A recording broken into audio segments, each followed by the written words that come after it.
What is going on, everybody? It is Alex coming back at you with another video, and today we are picking up where we left off before this record predictions thing started with the 7-round team-based mock draft, and today we are doing the New York Giants. So, quick little slip up, of course, as I slip up right here and show you guys my recording.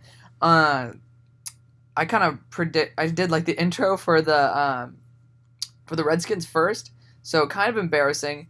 But still, yeah, like, let me know what you guys want to see, because maybe not all you guys want to see team-based 7-round mock drafts every single day. So, yeah, leave your comments down below. Let me know what you guys want to see, because I'm here to make content for you guys, and I want to give you guys content every single day. It's a little bit late here. It's 8:20 at the moment, and, I mean, I'm trying to get you guys content every day. Today might be a little bit tough with obviously having to edit it and then post it by midnight. Pretty clutch. My last video, the Super Bowl one, just posted by 11:55 p.m. So, dab that shit. But yeah, we're going with the New York Giants today, and because we already did the Eagles and the Cowboys. So let's look at the first picks. Wow, I can't speak English. Trevor Lawrence, number 1, but huge surprise at number 2, Caleb Farley. And I think his only problems have been injury and then his lack of size. But I think he allowed something like a 25 passer rating last year. He is an absolute beast. He could have went to the draft this year, and he didn't. So, I mean, I think he could be potentially a top 3 type of cornerback in this class. I mean, I don't know if he's worth number 2 overall, but whatever. And then the Bengals finally get some more pass pro for their future of their franchise in Joe Burrow, and that is kind of a key thing. So I'm glad that they're doing that. And then the Panthers have finally realized that Teddy Bridgewater is not going to lead them to the promised land. They get their future here with Justin Fields. And then Jamar Chase finally giving Sam Darnold some weapons to bail out how ass he is. So good picks. Good picks all around. So for us, the New York Giants, it says we need edge. I mean, I think Lorenzo Carter is pretty sufficient there. But the defense is the biggest need here. I know this says wide receiver. You guys need a big wide receiver. So I don't think that's something we're going to be looking for right here, just based on the fact that probably the first big wide receiver is quite down the board. So linebacker is a huge thing. If I'm not 100% sure about this. I don't know if Alec Ogletree is still there. But even if he is, he's not sufficient. There's not enough linebackers, like pure linebackers in this team to be competitive, and I think Micah Parsons is an absolute freak of nature. I think he's like my number 3 guy in the draft. He's an absolute beast. Gregory Rousseau is also an amazing pick. 6'5" or 6'6", 260/250 pounds. Absolute beast. He had like 16 sacks last year. Let's see what happens through here. Travis Etienne, interesting. Trey Lance, the Steelers have a future at quarterback. Very interesting. Rondale Moore to the Patriots, not a bad pick. Pat Freiermuth to the Cowboys is an amazing pick, to be honest. Josh Myers, I mean, continue protecting your $500 million investment. I think that's a great choice. Panthers, they're using the Matt Rule system, going back to defense, but I think it's a little bit of a reach. Great pick here. And then Alex Leatherwood, that's a great pick. So Farley and Leatherwood, honestly, if those two were flipped, I wouldn't blame them. So they got value. Sage Surratt, that's very interesting. So, unfortunately, Jackson Carman has fallen a little bit, and it's unfortunate because we have Andrew Thomas and then you have Nate Solder. So there ain't no need for that. So we don't need that. We could go an edge here. We can. Let's look at the wide receivers though. This is the predictive board, obviously. If I'm gonna get a larger wide receiver, oh my god, there's no way Justin Ross is that ass. I think that's some complete bullshit. Hold on, let me see if I can switch to player rankings. They actually put Justin Ross here. That's so bad. That's so bad, guys. That's such a dick move. But I mean, hey, this is what they predicted. He's gonna fall to the 4th, which, I mean, he did have a big production drop off. So we don't know if he could just be another Deion Kane type of scenario. But we're actually going to leave it as the player rankings just because we want the best talent to go first. Instead of just some crazy shit going on. Safety is not something we need. Interior defensive lineman is definitely not something we need. So I would be looking for someone we can kick into guard if I was looking for offensive line. and safety is solid enough. I honestly wouldn't complain that much. So we're gonna get Boogie Basham here. I think that he's a pretty damn solid option at this point of the draft. He has a lot of upside.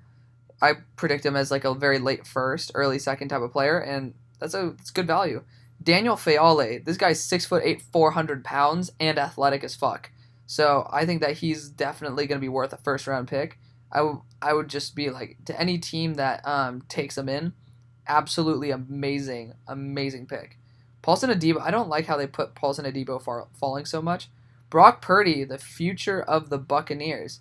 Israel Mukuamu is an interesting pick as well for the 49ers. I think that would be a great pick. So we're here at 70. Let's see what wide receivers are available. He's got Tutu Atwell. We don't need another one of those guys. We're going to go Justin Ross here. I mean, you guys, like, we have a bunch of route runners and then speed guys. Get ourselves a big number one style receiver, you know? I think that would be invaluable. I don't know why Seth Williams is so far down, man. I do not get it. These rankings are complete ass, in my opinion, but I got to watch some more. Des Fitzpatrick doesn't get enough respect either. Honestly, he's pretty damn good. Trey Walker of San Jose State's pretty good as well. Just looking back, Andre Cisco to the Cowboys is an amazing pick. If you guys want to watch a fun player, look at Tutu Atwell on Louisville. He's fun as hell to watch. He's really entertaining. All right, we're at pick 101 here, and I'm looking for a guy who I could probably kick into guard at this point. And let's just take a quick look at the interior offensive line. Alec Lindstrom is not worth this pick. There's nobody here that's worth this pick. Trey Hill, maybe. But I might be looking at a tackle. Ryan Slater's 6'4", 315. If I'm going to be a little bit honest, he says he's stiff through the hips. I'm going to take Ryan Slater here, guys, and I'm going to kick him into guard. Like, the more stiff and, like, the less large you are, you can just kick into guard a lot easier, mainly because you have to be a speed motherfucker on the outside. So Ryan Slater's going to be kicking into our guard spot. Nick Bolton out of Missouri is an amazing pick as well. I've seen him. I think he's like a late second type of player. But so let's see if anything else happens. Kenneth Gainwell, I've watched some tape on him. I'm not a huge fan. Monty Rice to the Steelers is a great pick. Let's see. Mikael Cunningham to the Patriots. That's an interesting one. I like Mikael Cunningham, but he gets injured every damn game he plays in college. I swear, I've not seen him play like a full game. But he's really good. There's like, if Xavier Thomas is there, that's gonna be insane. I think he has first round potential. I don't get why they just totally fucked up like all of their shit when it comes to rankings, but I don't know. We don't have a round 5 pick, guys. We have a 6 and a 7 though. Sean Clifford going to back up good old Kirk Cousins. Journey Brown to the Eagles. That's an amazing pick. They have Miles Sanders and Journey Brown, both Penn State boys. I was hoping that Journey Brown would fall to us, but we got our interior offensive linemen, but we can always like look for also like more options, and I mean we can use a speed wide receiver on the outside. We have a bunch of route runners, so I might be thinking about Reggie Roberson here, pony up, but I mean we gotta keep looking. Tight end is not really that much of an issue, but I have heard rumors of possible trade for Evan Ingram, and that I think it's a bunch of BS if we're gonna be honest here, guys. But Reggie Roberson's probably gonna be the pick. I think that adding that speed, so you have your big target in Justin Ross, and then you have your speed in Reggie Roberson, and then you have your route running with the rest of the fucking wide receiver core. I think that would be an amazing combo. And then I keep forgetting the guy out of Auburn that they still have. He's pretty damn solid. Darius Slayton. He's a type of guy he's similar to Reggie Roberson, but he's honestly not as fast. So Reggie Roberson adds that ability to be a complete wide receiver core. I think it's a good time to take a shot as well. It's the 6th round, guys. To take a shot on somebody who could become a monster. I think Des Fitzpatrick is so underrated. It's actually really sad. I hate seeing this LA Rams logo. Absolutely disgusting. Josh Peterson. Kellen Mond going to back up Phillip Rivers if he signs another deal.